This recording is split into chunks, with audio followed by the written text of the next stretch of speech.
Yo, we back on Wrestling Reacts. Yo, we back on WrestleMania, and today we got 10 moments that killed WWE PG. Technically, it's still PG. PG. They just have their moments where they'll go over the line, drop an F bomb or S bomb, which makes those moments so much more special. You know, you don't want to keep flooding it with that. I agree with Triple H. He said something to do with that. I forgot what he said. But yeah, let's get right into this. I love me some WrestleMania.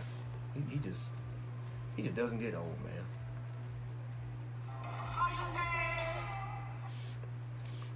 I just realized I don't think I'm screen recording, y'all. Yes, I am.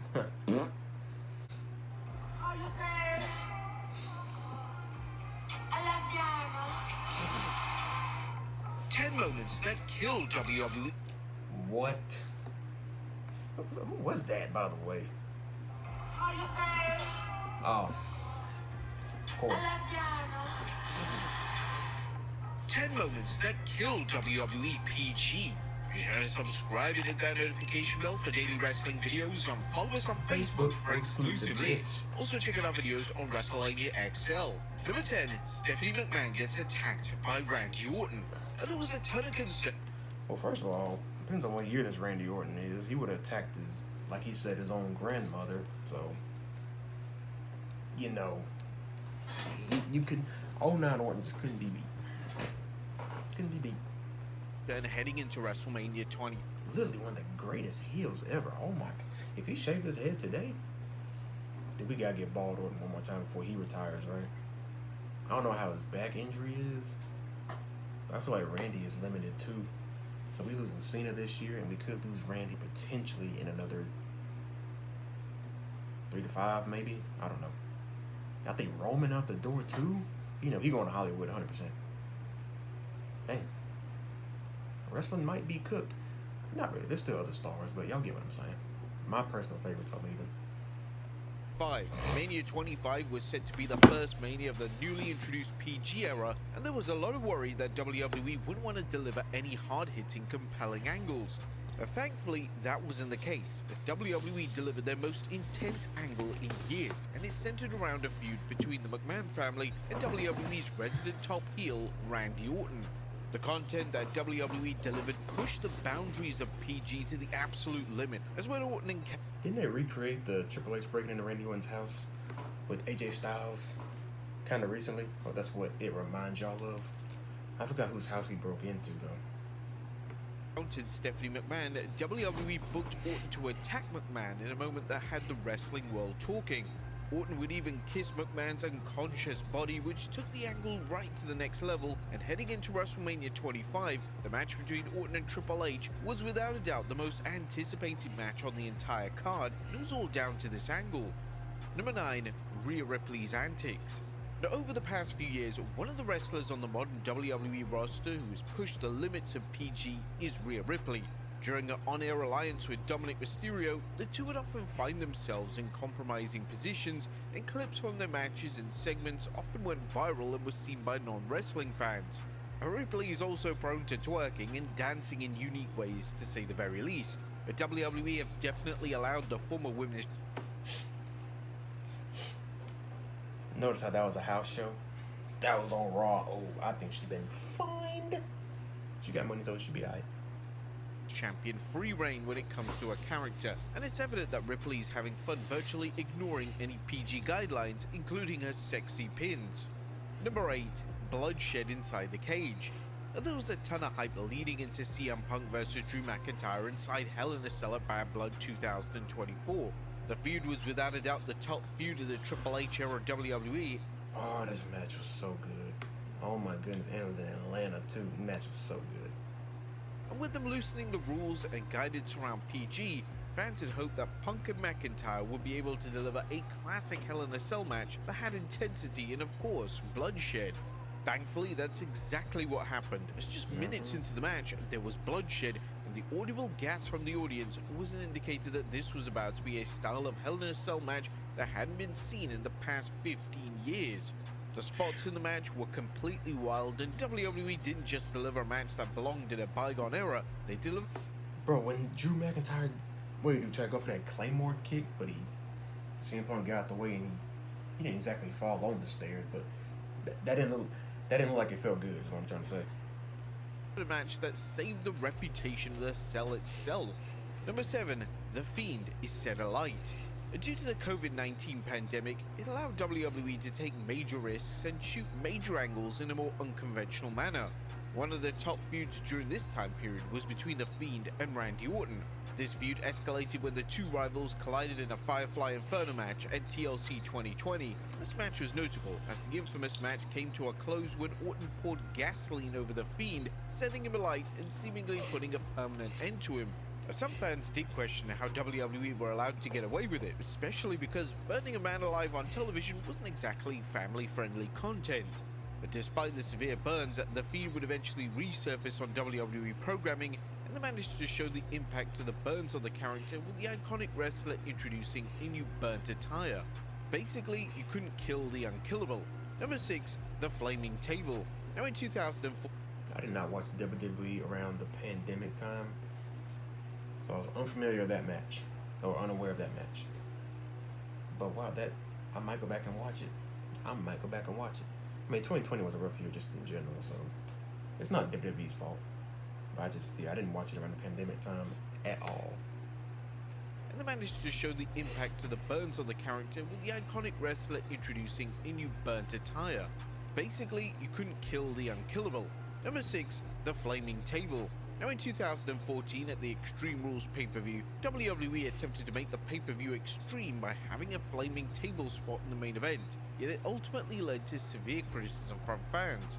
The main event of the pay-per-view saw Daniel Bryan take on Kane in an Extreme Rules match, and this was the match in which Kane lit a table on fire before Bryan pulled Kane into the flaming wood.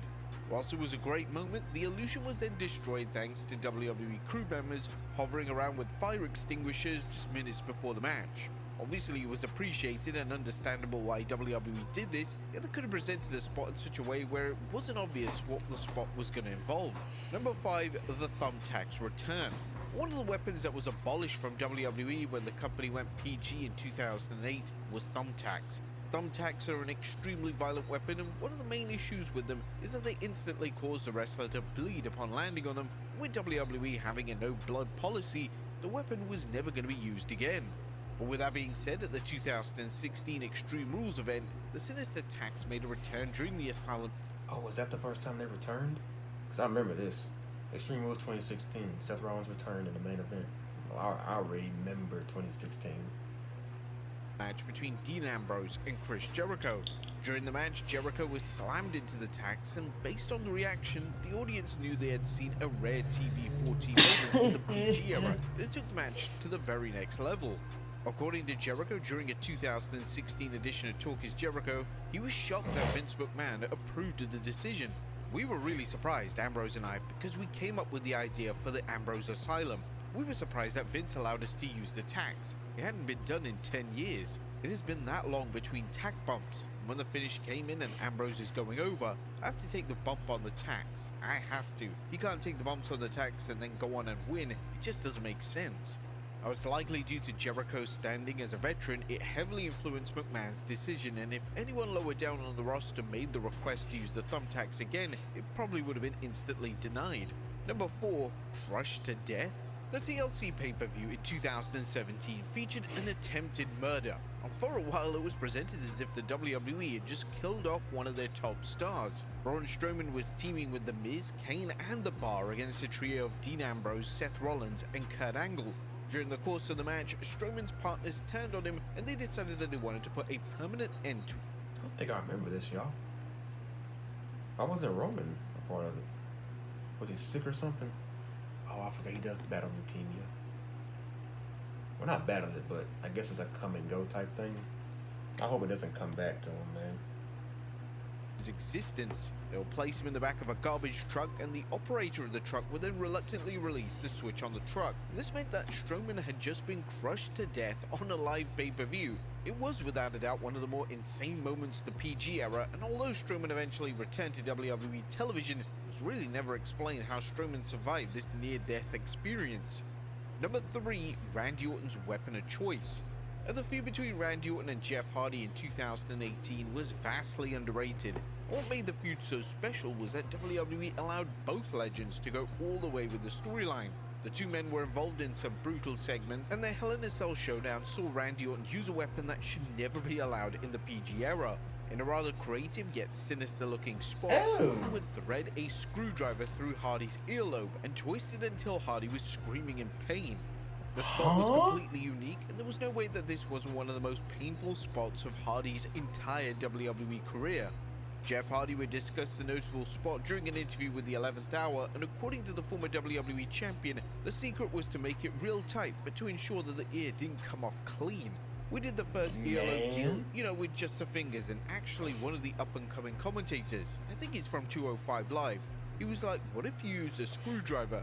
And then we kind of threw around ideas, and we both compromised on a certain screwdriver to put it in, twist it, make it real tight, and not rip it off.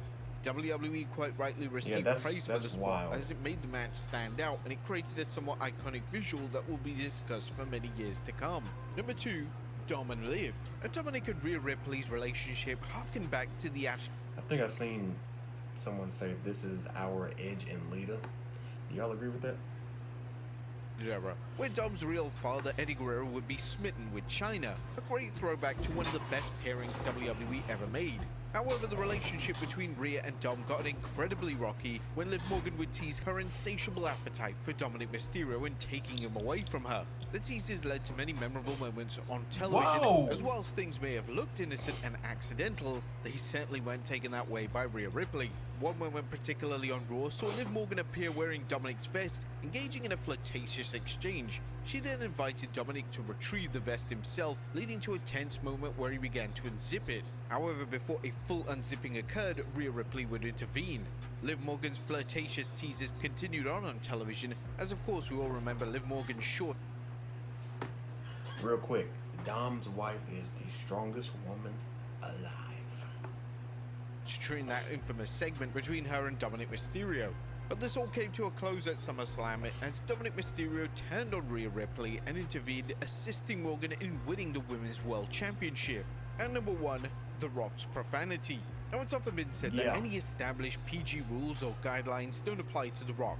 This has never been more clear than The Rock's run as a final boss in 2024.